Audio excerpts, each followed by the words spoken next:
हरे कृष्णा दोस्तों, आज हम आपके लिए श्राद्ध पक्ष में सुनी जाने वाली कहानी लेकर आए हैं। यह वह कथा है जिसे सुनने मात्र से हमारे पितृ हमसे प्रसन्न होते हैं और हमें खुशियों का आशीर्वाद देते हैं। तो भक्तों, आइए सुनते हैं श्राद्ध यानी पितृ पक्ष की लोक कथा। इस कथा के अनुसार जोगे तथा भोगे दो भाई थे। दोनों अलग अलग रहते थे। जोगे धनी था और भोगे निर्धन। दोनों में परस्पर बड़ा प्रेम था। जोगे की पत्नी को धन का अभिमान था, किंतु भोगे की पत्नी बड़ी सरल हृदय थी। पितृपक्ष आने पर जोगे की पत्नी ने उससे पितरों का श्राद्ध करने के लिए कहा, तो जोगे इसे व्यर्थ का कार्य समझकर टालने की चेष्टा करने लगा। किंतु उसकी पत्नी समझती थी कि यदि ऐसा नहीं करेंगे तो लोग बातें बनाएंगे। फिर उसे अपने मायके वालों को दावत पर बुलाने और अपनी शान दिखाने का यह उचित अवसर लगा। अतः वह बोली, आप शायद मेरी परेशानी की वजह से ऐसा कह रहे हैं, किंतु इसमें मुझे कोई परेशानी नहीं होगी। मैं भोगे की पत्नी को बुला लूंगी, दोनों मिलकर सारा काम कर लेंगे। फिर उसने जोगे को अपने पीहर न्योता देने के लिए भेज दिया। दूसरे दिन उसके बुलाने पर भोगे की पत्नी सुबह सवेरे आकर काम में जुट गई।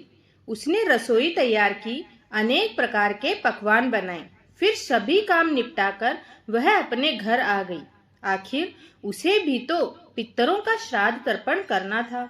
इस अवसर पर न जोगे की पत्नी ने उसे रोका, न ही वह रुकी। शीघ्र ही दोपहर हो गई। पितर भूमि पर उतरे। जोगे भोगे के पितर पहले जोगे के यहाँ गए तो क्या देखते हैं कि उसके ससुराल वाले वहां भोजन पर जुटे हुए हैं। निराश होकर वे भोगे के यहाँ गए। वहां क्या था, मात्र पितरों के नाम पर अगियारी दे रखी गई थी। पितरों ने उसे राख को चाटा और भूखे ही नदी के तट पर जा पहुंचे।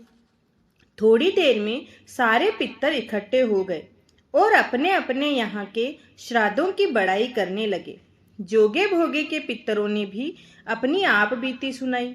फिर वे सोचने लगे, अगर भोगे समर्थ होता तो शायद उन्हें भूखा नहीं रहना पड़ता, मगर भोगे के घर में तो 2 जून की रोटी भी खाने को नहीं होती है।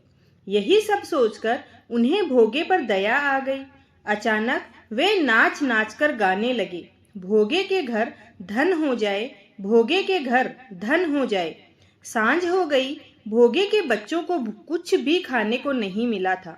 उन्होंने माँ से कहा, माँ भूख लगी है। तब उनकी माँ उन्हें टालने की गरज से बोली कि जाओ, आंगन में जो औंधी होदी रखी हुई है उसे उठाकर देख लो, उसमें जो कुछ भी मिले आपस में बांटकर खा लेना। बच्चे वहां पहुंचे तो उन्होंने देखा कि होदी मोहरों से भरी पड़ी है। वे दौड़े दौड़े माँ के पास पहुंचे और माँ को सारी बात बताई। माँ, होदी में तो बहुत सारी मोहरें जगमगा रही है।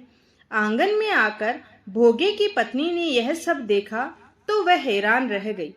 इस प्रकार पितरों की कृपा से भोगे भी धनी हो गया, मगर धन पाकर वह घमंडी नहीं हुआ। दूसरे साल का पितृपक्ष आया। श्राद्ध के दिन भोगे की स्त्री ने 56 प्रकार के व्यंजन बनाए। ब्राह्मणों को बुलाकर श्राद्ध किया, भोजन कराया, दक्षिणा दी। जेठ जेठानी को सोने चांदी के बर्तनों में भोजन कराया। इससे पितर बड़े प्रसन्न हुए तथा तृप्त होकर स्वर्ग लोक लौटे। भक्तों, अगर हम पितरों को खुश कर देते हैं तो पितरों का आशीर्वाद हमारे ऊपर सदा बना रहता है और आने वाली समस्याएं पितर अपने ऊपर ले लेते हैं और हम समस्या से बच जाते हैं। भक्तों, कैसी लगी आपको ये कथा?